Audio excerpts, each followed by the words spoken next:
So next is the process of glycolysis. So student, यहाँ में मैंने आपको एक फ्लो चार्ट जो है ग्लाइकोलिसिस के जो 10 स्टेप्स थे वो मैंने यहाँ पे आपको मतलब फ्लो चार्ट में की फॉर्म में आपको प्रेजेंट कर दिया है. तो let's we start to understand the process of glycolysis. Okay, so student, first question that every student arises in their mind, that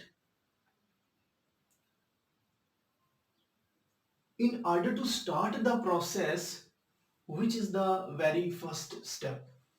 Means मतलब ग्लाइकोलिसिस जो है वो हमें पता है कि ग्लाइकोलिसिस जो है सेल्स के साइटोसोल में होती है. तो साइटोसोल में होती है, let's suppose here is one cell, और सेल के साइटोसोल में लेट्स सपोज ये यूकैरियोटिक सेल है और ये सेल के साइटोसोल में क्या होगा, ग्लाइकोलिसिस होगी.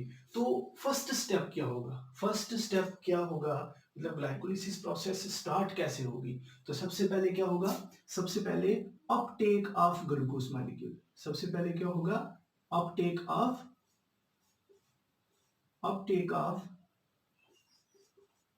Glucose molecule. ठीक है, तो always remember that the first step in the process of glycolysis is the uptake of glucose from outside to inside in the cytosol. ठीक है, तो when cell uptake glycolysis and glycolysis enters into the cell's cytosol, process of glycolysis trigger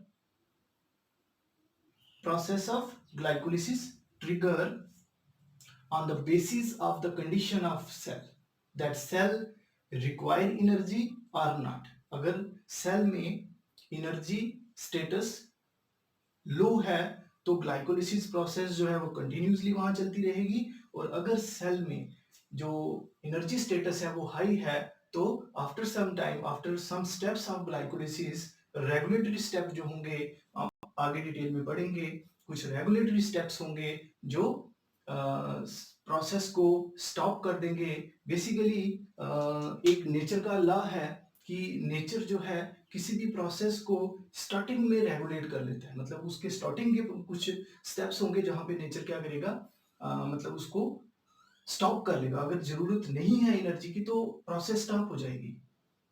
ठीक है, और basically अगर हम कोई काम करते हैं तो अगर हमें किसी काम की जरूरत है तो हम उसको स्टार्टिंग से लेके एंड तक करेंगे. ठीक है, तो अगर जरूरत नहीं है तो हम, लेट्स सपोज हमने उसको स्टार्ट कर दिया, कोई वर्कआउट स्टार्ट कर दिया, तो इन केस अगर उसकी जरूरत नहीं है तो हम क्या करेंगे, कोशिश होगी हमारी कि हम इसमें इन्वेस्ट ना करें और स्टार्टिंग में ही, अर्ली टाइम में ही इसको हम स्टॉप कर दें. ठीक है, तो फर्स्ट स्टेप क्या होगा, अगर if cell has deficiency of energy, cell में जो एनर्जी स्टेटस लो है तो क्या होगा, ग्लूकोज का ब्रेक डाउन होगा और एनर्जी प्रोड्यूस होगी. Okay, so first step is the uptake of glucose. Now glucose कहाँ हो गया, साइटोसोल में. तो साइटोसोल में फर्स्ट स्टेप के बाद क्या होगा, नाउ वन मॉलिक्यूल जो ग्लूकोज का होगा वो कन्वर्ट होगा ग्लूकोज 6 फास्फेट में. मतलब one molecule of glucose is converted into the glucose 6 phosphate. Means यहां पे क्या होगा, यहां पे मतलब ग्लूकोज मॉलिक्यूल जो होगा इसका फास्फोराइलेशन होगा. क्या होगा, phosphorylation. Phosphorylation means attachment of glucose. तो यहाँ पे जो ग्लूकोज है, ग्लूकोज कितने कार्बन होता है, all peoples know and most of the students better know that glucose is 6 carbon compound. ठीक है, तो 6 कार्बन कंपाउंड है, तो इसमें 6 कार्बन्स हैं. ठीक है, तो इन 6 कार्बन्स में ये जो ग्लूकोज है इसमें क्या होगा, फास्फोराइलेशन होगा, और कार्बन नंबर 6 पोजीशन पे, कार्बन नंबर 6 पे एक फास्फेट अटैच हो जाएगा. And now question arise that who done the phosphorylation process. Actually, phosphorylation process is carried out mainly by two enzymes. One is hexokinase and second is glucokinase. Again, one is hexokinase and second is glucokinase. In most of the cells where glucose level is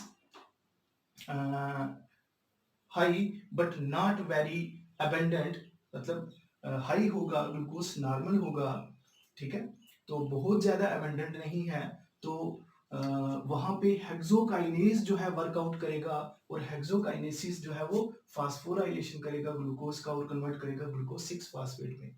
but where there is a high abundant of glucose, जैसे example ले लो liver cells में, liver cells में glucose बहुत ज्यादा होगा, तो वहां पे जो हेक्सोकाइनेज है वो वर्कआउट नहीं करेगा, ठीक है, तो वहां पे ग्लूकोकाइनेज जो होगा वो वर्कआउट करेगा और फास्फोराइलेशन करेगा ग्लूकोज का, उसको कन्वर्ट करेगा ग्लूकोज 6 फास्फेट मॉलिक्यूल्स में, ठीक है. तो यहाँ पे एक चीज, एक कोड से हम और बेटर इसको याद रख सकते हैं कि हेक्सोकाइनेज, एच से हेक्सोकाइनेज और एच से हेलीकॉप्टर, मतलब जो हेलीकॉप्टर होगा उसमें नंबर ऑफ पैसेंजर्स कम होंगे, मतलब ये कम ग्लूकोज मॉलिक्यूल जहां पे होंगे वहां पे वर्कआउट करेगा, ठीक है. और ग्लूकोकाइनेज को मान लो जेट, तो जेट जो है उसमें नंबर ऑफ पैसेंजर ज्यादा होंगे, तो वहां पे ये रोल प्ले करेगा. Okay, so next step is glucose 6 phosphate. जल्दी से स्टेप्स को खत्म कर लेते हैं. ग्लूकोज 6 फास्फेट, तो ग्लूकोज 6 फास्फेट नाउ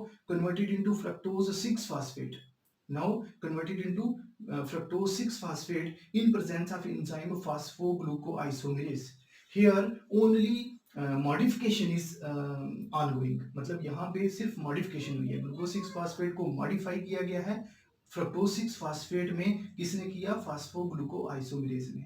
और यहाँ पे तो बेसिकली यहाँ पे फास्फोराइलेशन हुआ है, यहाँ पे मॉडिफिकेशन नहीं हुआ. तो वन स्टेप, ये जो फर्स्ट स्टेप है और जिनमें मैंने एंजाइम्स को सर्कल किया हुआ है, ये कुछ स्टेप्स जो हैं, और यहाँ पे जो इरिवर्सिबल पाथवे है, मतलब जो वन वे पाथवे है, यहाँ पे ग्लाइकोलिसिस प्रोसेस में जो वन वे पाथवे आएंगे, जैसे ये वन वे है, तो ये मेजर रेगुलेटरी पाथवे है, ठीक है. तो टोटल हम देखेंगे कितने रेगुलेटरी स्टेप्स हैं, और रेगुलेटरी स्टेप्स वही हैं जो वन वे हैं, ठीक है. तो यहाँ पे ये टू वे है, इट मींस ये मोस्ट इंपॉर्टेंट रेगुलेटरी पाथवे नहीं है, यहाँ जस्ट मॉडिफिकेशन हो रही है. And next, fructose 6 phosphate converted into fructose 1,6 बिस फास्फेट. एंड यहाँ पे आप देख रहे हो कि ये जो पाथवे है ये क्या है, ये वन वे पाथवे है. Again it is again, so this is one way pathway. So all the one way pathway are very regulatory steps which regulate the process of glycolysis. Okay, so this step is very important, and it is the master regulator of glycolysis, and the key regulatory enzyme which played a role is phosphofructokinase 1. Listen, in phosphofructokinases, there are two major type of enzyme. One is called phosphofructokinase 1 and other is called phosphofructokinase 2. And we will discuss about the role of both these enzymes. These are very key regulatory enzyme. So main pathway which regulate the process, which regulate the going process of pathway is the regulatory regulatory enzyme which is phosphofructokinase. Okay, so here through which mechanism phosphofructokinase actually work on the basis of ratio of ADP upon ATP. Listen, actually simple language में हम कह सकते हैं कि फास्फोफ्रक्टोकाइनेज pathway को regulate करता है, की रेगुलेटरी एंजाइम है, और फास्फोफ्रक्टोकाइनेज को कौन बताता है, कौन सिग्नल देता है कि ग्लाइकोलिसिस पाथवे को रन करना है या फिर ग्लाइकोलिसिस पाथवे को स्टॉप करना है. तो बेसिकली यहाँ पे जो फास्फोफ्रक्टोकाइनेज को सिग्नल देता है वो होता है एडीपी. एडीपी मॉलिक्यूल जो है ये सिग्नल प्रोवाइड करता है फास्फोफ्रक्टोकाइनेज को कि सेल में ग्लाइकोलिसिस को रन करना है या नहीं करना। ठीक है, तो एक यहाँ पे रेशियो है एडीपी डिवाइडेड बाय एटीपी, तो इसे हम सिंपल जो है रिमेंबर कर सकते हैं कि how it regulate and pathway, how phosphofructokinase 1 decide glycolysis run और स्टॉप। ठीक है, तो अब यहाँ पे जहाँ पे जिस सेल्स में ग्लाइकोलिसिस हो रही है वहां पे क्या होगा, वहां पे ये जो एडीपी है ये सिग्नल प्रोवाइड करेगा फास्फोफ्रक्टोकाइनेज 1 को। तो अगर सेल में एडीपी एडिनोसिन डाई फॉस्फेट जो है, अगर इसकी रेशियो लेट्स सपोज लो है, ये इसका क्या लेवल है, इसका लो लेवल है। अगर इसका लेवल लो है, एडीपी लो है, सेल में एडीपी का लेवल अगर लो है तो इट मींस एटीपी ज्यादा होगा। ठीक है, अगर एडीपी लो है, लिसन, एडीपी का अगर सेल में लेवल लो है तो इट मींस एटीपी ज्यादा होगा। एटीपी क्या होगा, ज्यादा होगा, तो फास्फोफ्रक्टोकाइनेज जो 1 होगा ये क्या हो जाएगा, इनहिबिटेड, 1 स्टेप। ठीक है, and on the other hand if ADP level is high, अगर एडीपी लेवल क्या होगा, सेल में हाई होगा। अगर एडीपी हाई है इट मींस एटीपी क्या होगा, लो होगा। अगर एटीपी लो है तो फास्फोफ्रक्टोकाइनेज 1 जो है ये क्या हो जाएगा, एक्टिवेटेड। ठीक है, are you understand what I am trying to put in your mind, that if in cell where glycolysis is ongoing and pathway and cells decide that glycolysis would go downwards or forward or stop, that is decided by the level of signal molecule, that is ADP. If in cell there is low level of ADP, it means ATP level is high, so phosphofructokinase 1 inhibited. And if there is a high level of ADP, it means ATP level is low and phosphofructokinase activated and pathway go down. Okay, so this is the very most regulatory step in the whole process of glycolysis. If this step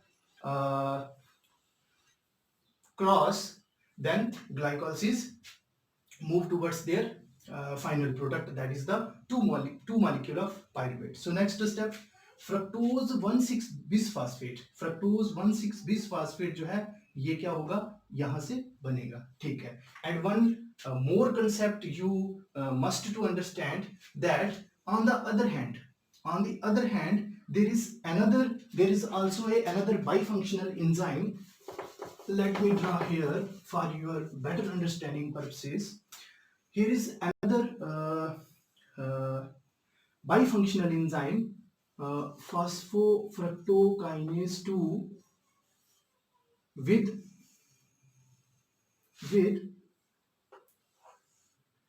fructose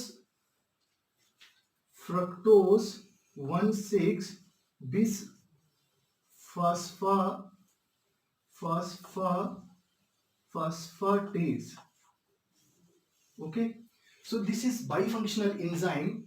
Actually when glucose process is ongoing, मतलब जब normal glucose level होगा, जब body में glycolysis का breakdown होगा, मतलब जब body में एनर्जी लेवल लो है, जब बॉडी में एनर्जी लेवल लो है तो ग्लाइकोलिसिस का ब्रेकडाउन होगा। जब ग्लाइकोलिसिस का ब्रेकडाउन होगा तो उस टाइम पे क्या होगा, ये जो एंजाइम है ये बाइफंक्शनल एंजाइम, मतलब हर्माफ्रोडाइट एंजाइम, इसके 2 पार्ट होते हैं, 1 part phosphofructokinase 2 and another part fructose 1,6 bisphosphatase.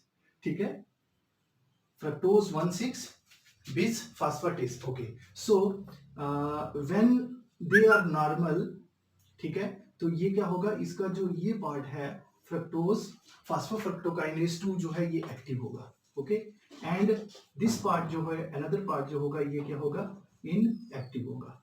Okay, so this फास्फोफ्रक्टोकाइनेज 2 actually क्या करेगा, ये फ्रक्टोज 6 फास्फेट को कन्वर्ट करेगा फ्रक्टोज 2,6 बिस फास्फेट में. मतलब let me draw here this main regulatory step, fructose 6 phosphate, okay, and here is fructose 6 phosphate converted into fructose 1,6 bis phosphate, fructose 1,6 bis fructose 1,6 बिस phosphate. Okay, सो यहाँ पे fructose, यहाँ पे यहाँ पे फास्फो फ्रक्टोकाइनेज 1 होगा जो यहाँ पे इसको कन्वर्ट करेगा, फ्रक्टोज 6 फास्फेट को फ्रक्टोज 1,6 बिस फास्फेट में कन्वर्ट करेगा.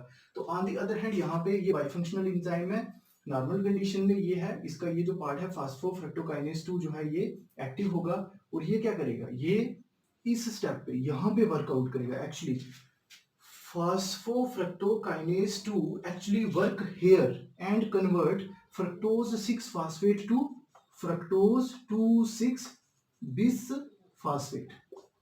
Are you understanding? Actually phosphofructokinase to work here at this particular step and convert fructose 6 phosphate to fructose 2,6 bis phosphate. Let me repeat. Compare. Actually, fructose phosphofructokinase 1 जो है ये क्या करता है? ये क्या करता है? फ्रुक्टोज 6 फास्फेट के पोजीशन नंबर 1 पे फास्फेट को लगा देता है. मतलब 1 है तो ये कार्बन नंबर 1 पे फास्फेट लगाएगा. तो जो 2 है ये क्या करता है? ये 2 पोजीशन नंबर, कार्बन नंबर 2 की पोजीशन पे फास्फेट लगा देता है. So simple. मतलब 1 जो है वो कार्बन नंबर 1 पे फास्फेट अटैच करेगा और 2 जो है ये कार्बन नंबर 2 पे अटैच कर देगा. So simple. And this product fructose 2,6 bis phosphate actually is the stimulator of phosphofructokinase 1 and enhance glycolysis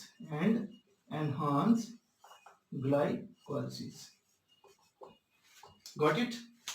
okay, तो फ्रक्टोज 2,6 बिस फास्फेट जो ये है, ये बना जो, ये क्या करेगा, ये फास्फोफ्रक्टोकाइनेज 1 जो है, जो मेन रेगुलेटरी एंजाइम है, इसका क्या है, ये एक्टिवेटर. तो ये अगर प्रोडक्ट बनेगा तो ये एक्टिवेट होगा, और अगर ये एक्टिवेट होगा तो more fructose 6 phosphate converted into fructose 1,6 बिस फास्फेट, और मोर फ्रक्टोज 1,6 बिस फास्फेट जो है आगे पाथवे को रन करेंगे. ठीक है? Okay, up to this no doubt.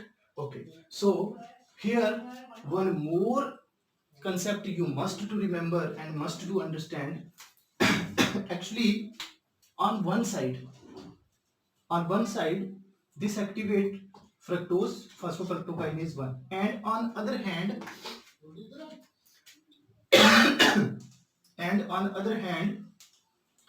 it inhibit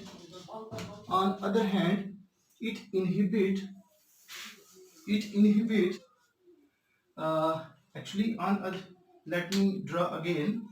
On other hand it inhibit the enzyme which inhibit fructose 1,6 bis phosphate. Fructose 1,6 bis phosphatase. Fructose 1,6 बिस फास्फेटेज. एक्चुअली वन साइड पे ये इसको एक्टिवेट करेगा, pathway को run करेगा, इसको enhance करेगा, और अदर हैंड पे ये क्या करेगा, फ्रक्टोज 1,6 बिस फास्फेटेज जो इस फ्रक्टोज 1,6 बिस फास्फेट का इनहिबिटर है, इसको क्या करेगा, ये इनहिबिट करेगा. और जब ये इनहिबिट हो गया तो ये इनहिबिट नहीं होगा. ठीक है? तो ये जो है ये इसका इनहिबिटर है. तो अगर ये रहा तो ये इनहिबिट हो जाएगा, तो ये नहीं है तो ये इनहिबिट नहीं होगा, और जब ये नहीं इनहिबिट होगा तो पाथवे आगे रन करेगा. और अगर ये होगा तो क्या होगा, ये होगा तो फ्रक्टोज 1,6 बिस फास्फेट ब्रेक डाउन देगा again into fructose 6 phosphate means pathway यहां से रिवर्स हो जाएगा। तो ये स्टेप जो है बेसिकली स्टॉप करना है यहाँ पे, ठीक है। ओके, बेसिकली ये ग्लूकोनियोजेंसिस का ये एंजाइम है, की एंजाइम ग्लूकोनियोजेंसिस, जहां पे पाथवे बैक होता है, ठीक है। ओके, सो नेक्स्ट आ गया fructose 1,6 bisphosphate to 3 glyceraldehyde 3 phosphate in presence of enzyme aldolase. Just modification हो रही है यहाँ पे इन प्रोडक्ट्स की। और देन आ गया ग्लिसल्डिहाइड 3 phosphate again modify into dihydroxy acetone phosphate, dihydroxy acetone phosphate, ठीक है। Dihydroxy acetone phosphate, dihydroxy acetone phosphate, in presence of enzyme. This steps is carried out in presence of enzyme triose phosphate isomerase, triose phosphate isomerase, ठीक है।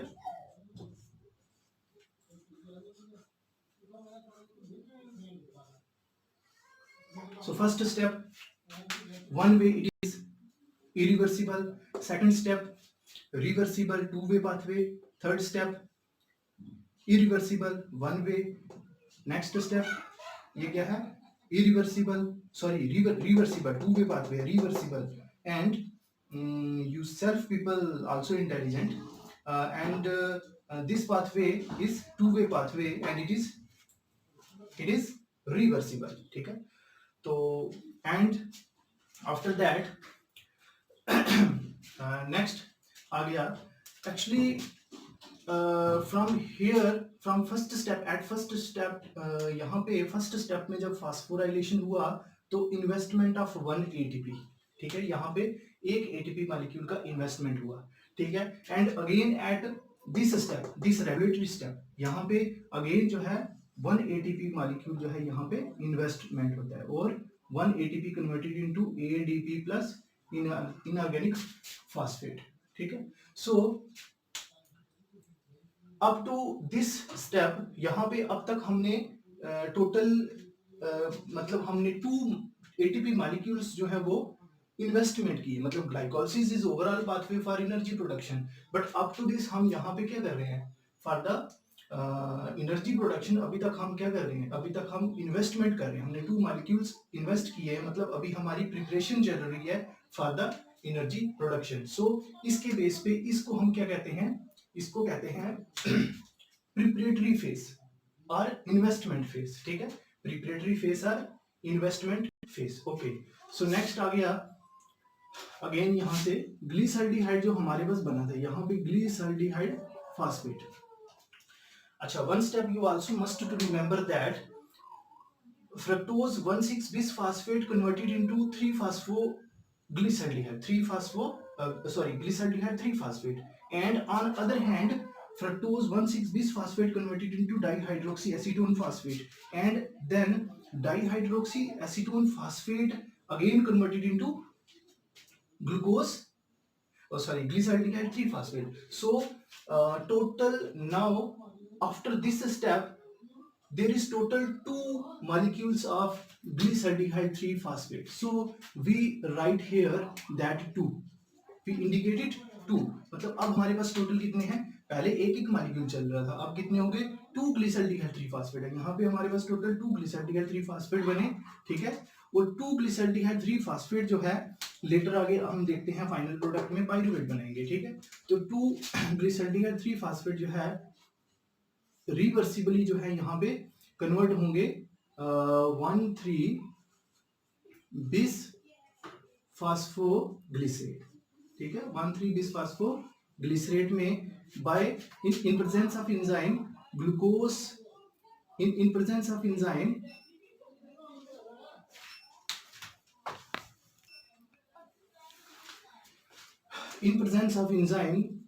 glyceraldehyde 3-phosphate dehydrogenase, and at this step we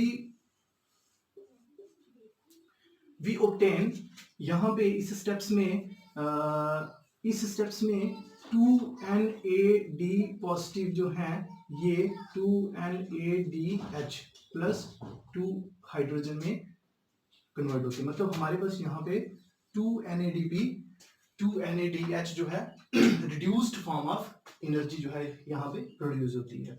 और next, अच्छा यहाँ पे भी 2 molecules basically, अब हमारे 2 molecules मतलब यहाँ पे पाथवे को हमने एक ही साथ शो किया है। बेसिकली यहाँ पे साइमल्टेनियसली 1,3 बिस फास्फेट मतलब 2 ग्लिसरॉल्डिहाइड 3 फास्फेट साइमल्टेनियसली यहाँ पे रन हो रहे हैं और फाइनल 2 पाइरुवेट बन रहे हैं जिनको हमने मर्ज करके शो किया हुआ है। ठीक है, तो ये चीज आपको क्लियर करनी है। And now 2 molecule of 1,3 bis phosphoglycerate converted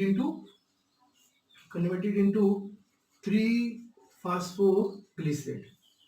ठीक है, in presence of enzyme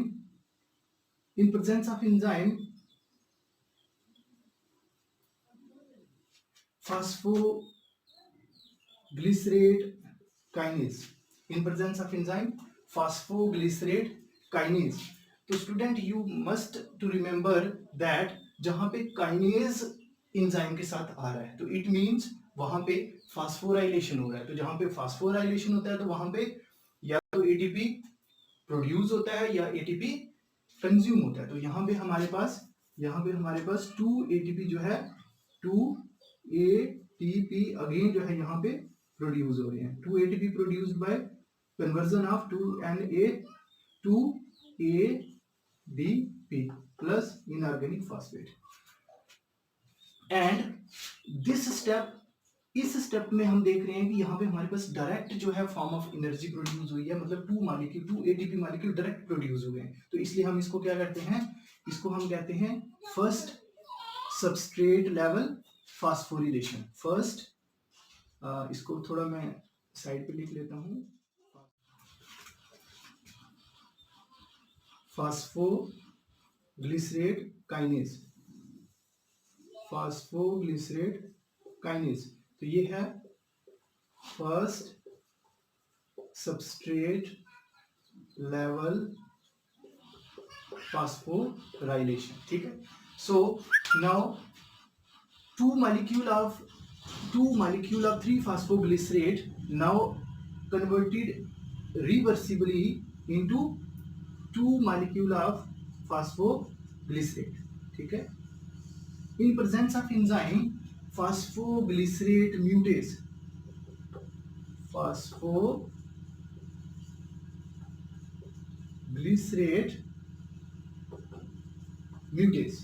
ठीक है, 2 molecule, क्योंकि यहाँ पे 2 इसलिए लगा रहे हैं क्योंकि यहाँ पे 2 ग्लिसरॉल्डिहाइड 3 फास्फेट मॉलिक्यूल साइमल्टेनियसली मतलब यहाँ पे रन हो रहे हैं। ठीक है, तो इसलिए हम 2 एक ही साथ मतलब इसको मर्ज करके शो कर रहे हैं। Now 2 molecule of 2 phosphoglycerate converted into phosphoenol pyruvate। ठीक है, in presence of enzyme enolase in which 2 water molecule are produced। यहाँ पे क्या होता है, 2 वाटर मॉलिक्यूल, यहाँ पे 2 वाटर मॉलिक्यूल प्रोड्यूस्ड होते हैं। ठीक है, यहाँ पे 2 वाटर मॉलिक्यूल जो है वो प्रोड्यूस्ड हो रहे हैं। ठीक है, फास्फोइनोल पाइरुवेट। ठीक है, ओके, सो ठीक है, फास्फोइनोल पाइरुवेट। और again this is reversible step. Now 2 molecule of phosphoenol pyruvate converted into the final product pyruvate। 2 molecule of pyruvate is the final product of glycolysis। Always remember, in presence of enzyme pyruvate kinase। और इस enzyme को इसलिए मैंने circle किया हुआ क्योंकि ये again जो है रेगुलेटरी स्टेप है, ये थर्ड रेगुलेटरी स्टेप है। और क्योंकि यहाँ पे आप देख रहे हो कि ये 1 वे है, ये 2 वे नहीं है, 1 वे है, और ये इसलिए ये इरिवर्सिबल है। और यहाँ पे रेगुलेटरी एंजाइम पाइरुवेट काइनेज है। और और यहाँ पे अगेन जो है 2 एटीपी मॉलिक्यूल प्रोड्यूस हो रहे हैं, 2 एटीपी मॉलिक्यूल प्रोड्यूस हो रहे हैं, डायरेक्ट फॉर्म एनर्जी प्रोड्यूस हो रही है, इसलिए हम इसको क्या कहते हैं, substrate level phosphorylation. Listen carefully, जब भी पाथवे में डायरेक्ट फॉर्म की एनर्जी प्रोड्यूस होती है, मींस डायरेक्ट एटीपी प्रोड्यूस होता है, तो उसको हम सबस्ट्रेट लेवल फास्फोराइलेशन कहते हैं। तो ये कौन से नंबर का फास्फोराइलेशन है, फर्स्ट हमें एटीपी यहाँ पे प्रोड्यूस हुई तो ये फर्स्ट सबस्ट्रेट लेवल फास्फोराइलेशन है, सेकंड यहाँ पे हुई तो इसलिए हम इसको क्या बोलेंगे, सेकंड सबस्ट्रेट लेवल फास्फोराइलेशन। ठीक है, ओके। सो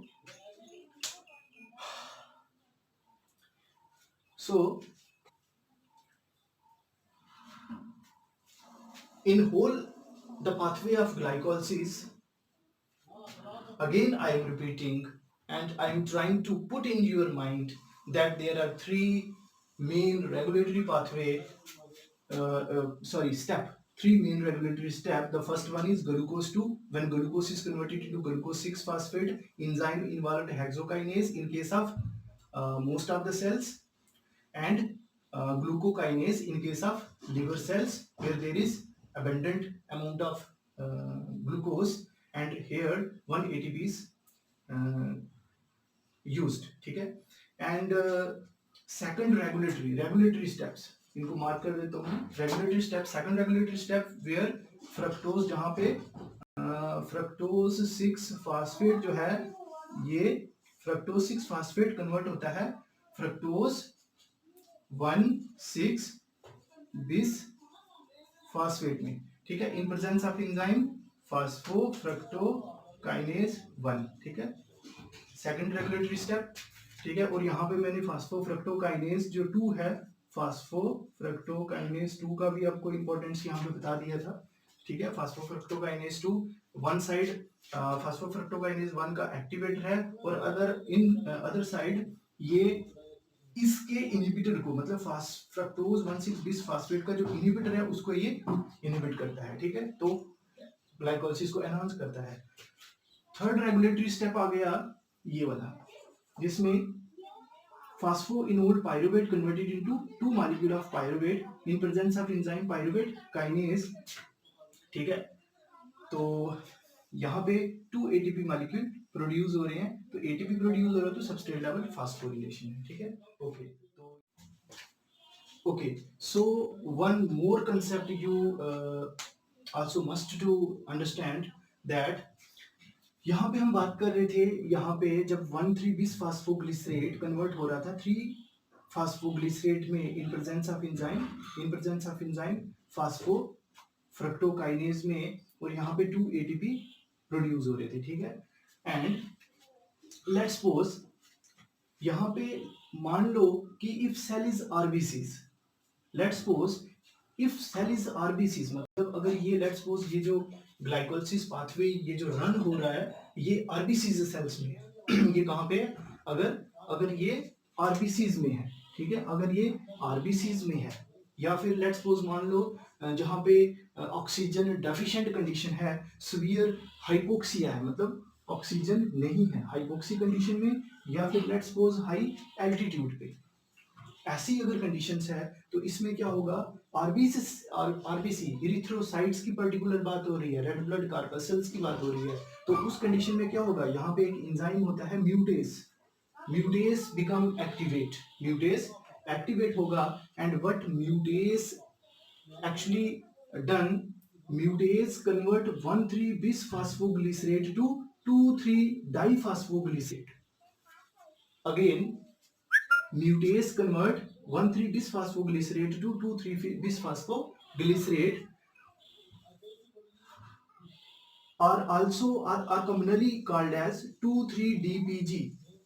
ठीक है, 2,3-DPG का आपने नाम सुना होगा। 2,3-DPG मतलब जो वो पर्सन जिनके टिश्यूज में ऑक्सीजन मोर एफिशिएंटली नहीं पहुंच पाती, तो उनको पर्सन्स को 2,3-DPG दिया जाता है, उसको 2,3-DPG की डोज दी जाती है। बेसिकली 2,3-DPG क्या करता है, 2,3-DPG release more oxygen and supply more oxygen, मतलब and release more efficiently oxygen to their tissues, ठीक है, उस कंडीशन में. And after that there is another enzyme, that is phosphatase again convert to 3-DPG into 3-phosphoglycerate, and then pathway runs forward. So one point also remember that at the step of phosphoenol pyruvate वाला ये जो step है, यहाँ पे actually to terms use होती हैं, ये आपको याद रखनी है. फास्फोइनोल पायरुवेट में बॉटम अप कंट्रोल प्लांट्स में होता है और टॉप डाउन कंट्रोल एनिमल्स में होता है. Okay, so last step glycolysis में एक कंसेप्ट रह गया है जो ये आपके लिए बहुत ज़रूरी है. तो स्टूडेंट्स बेसिकली आपको मैंने स्टार्टिंग में ही कहा था कि मैं आपको एग्जामिनेशन मतलब पॉइंट ऑफ व्यू से पढ़ा रहा हूँ, मतलब कम्पिटिटिव एग्जाम के पॉइंट ऑफ व्यू से पढ़ा रहा हूँ, ताकि एंट्रेंस वाले जो क्वेश्चन है वो आपके पूरे हों. थ्योरी तो आपको हर बुक्स में, हर यूट्यूब चैनल पे मिल जाएगी, पर ये जो बेसिक कुछ कंसेप्ट हैं, जैसे यहाँ पे मैंने कुछ रेगुलेटरी स्टेप्स को लेके आपको क्लियर करवाए. फिर फास्फोफ्रक्टोकाइनेज का जो स्पेशल केस था ये बहुत इंपॉर्टेंट है. बाई फंक्शनल इंजाइम का जो मैंने रोल बताया. देन उसके बाद मैंने कुछ ये bottom up control, top down control बताया. बॉटम अप कंट्रोल जैसे मैंने बताया प्लांट्स में, और टॉप डाउन कंट्रोल एनिमल्स के केस में बताया. फिर उसके बाद बताया यहाँ पे जैसे लेट्स सपोज कि अगर सेल्स जो है आरबीसीज है या हाइपोक्सिया कंडीशन है, मतलब ग्लाइकोलिसिस पाथवे अगर रन हो रहा है हाइपोक्सिक कंडीशन में, या हाई एल्टीट्यूड पे जो पर्सन है उसकी बॉडी में हो रहा है, सेल्स में हो रहा है, या फिर आरबीसीज में हो रहा है, तो वहाँ पे म्यूटेस एंजाइम एक्टिवेट होगा और कैसे वो 2,3-DPG बनाएगा. डीपीजी ऑक्सीजन को मोर एफिशिएंटली रिलीज करेगा. देन फॉस्फेटेस अगेन इसको कन्वर्ट करेगा 3-फॉस्फोग्लिसरेट में, एंड सो फोर्थ. ठीक है. और नेक्स्ट स्टेप जो है ये बहुत इंपॉर्टेंट है, ग्लूकागान. तो ग्लूकागान बेसिकली, ग्लूकागान क्या करता है? ग्लूकागान basically is a enzyme.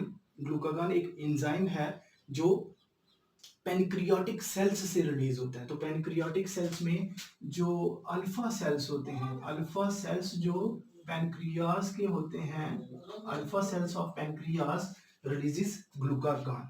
When glucagon releases, question arises in students mind that when glucagon releases, when glucagon actually comes, ठीक है. So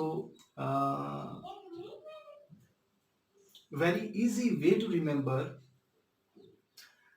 आप याद रख सकते हो इसको कि if glucagon, sorry, if glucose has gone, if glucose has gone, glucagon के, सो सिंपल. अगेन, अगर ग्लूकोज गॉन, ग्लूकोज चला गया, मतलब बॉडी में या सेल्स में ग्लूकोज का लेवल फॉल डाउन, ग्लूकोज का लेवल डाउन हो गया. तो जब डाउन हो गया तो कौन आएगा? ग्लूकागान आएगा. तो ग्लूकागान क्या करेगा? ग्लूकागान आएगा बॉडी में जो ग्लूकोज का लेवल है उसको मेंटेन करवाएगा. तो बॉडी का लेवल, बॉडी में ग्लूकोज के लेवल को कैसे मेंटेन करवाया जा सकता है? सबसे पहला स्टेप क्या होगा? ग्लाइकोलिसिस प्रोसेस को स्टॉप करना होगा.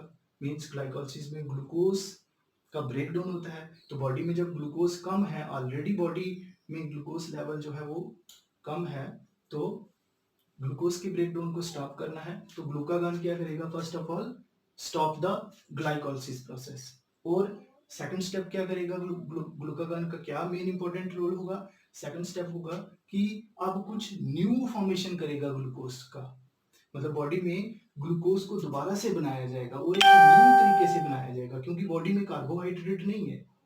बॉडी में जब कार्बोहाइड्रेट नहीं है तब वहां पे ग्लूकागान आएगा, ग्लाइकोलिसिस को स्टॉप करेगा और कुछ न्यू ग्लूकोज बनाएगा. उस प्रोसेस को हम कहेंगे gluconeogenesis, means formation of new glucose from non carbohydrate substrates. Listen carefully, let me repeat again. ये जो ग्लूकोज है ये कार्बोहाइड्रेट से बन रहा है, और यहाँ पे ग्लूकोनियोजेंसिस की जब हम बात करते हैं, स्टार्ट ग्लूकोनियोजेंसिस, यहाँ पे मैंने लिखा हुआ है, मतलब यहाँ तक तो आपको क्लियर है कि ग्लाइकोलिसिस को वो स्टॉप करेगा क्योंकि ग्लूकोज ऑलरेडी कम है, तो उसको तोड़ने से रोकना है। बॉडी में जितना ग्लूकोज अब है उसको रहने दो वहीं पे, क्योंकि आगे ही उसको मतलब उसकी रिक्वायरमेंट है वहाँ पे। सेकंड स्टेप क्या होगा, स्टार्ट ग्लूकोनियोजेंसिस। तो as the word indicate that gluco means glucose, glucose, new means new type का, और जेंसिस मतलब सिंथेसिस। तो ये कौन सा न्यू टाइप का ग्लूकोज होगा, बाकी पुराने टाइप के हैं बाकी पुराने टाइप के ग्लूकोज हैं, पुराने नहीं है एक्चुअली। ये ग्लूकोज जो है ये कार्बोहाइड्रेट से बन रहे हैं, और ये न्यू इसलिए है क्योंकि ये नॉन कार्बोहाइड्रेट सबस्ट्रेट से बन रहा है, नॉन कार्बोहाइड्रेट सबस्ट्रेट से बन रहा है। तो नॉन कार्बोहाइड्रेट स्टेट्स में एग्जांपल, जैसे आप बात करो लैक्टेट, ठीक है, लैक्टेट की बात करो, तो ये लैक्टेट जो है ये बेसिकली क्या है, नॉन कार्बोहाइड्रेट, ठीक है। सो यहाँ तक अगर किसी को भी ग्लूकोज की ग्लाइकोलिसिस प्रोसेस में मतलब कोई भी प्रॉब्लम हुई तो वीडियो को रिपीट करके देखें, ठीक है। और नेक्स्ट चलते हैं।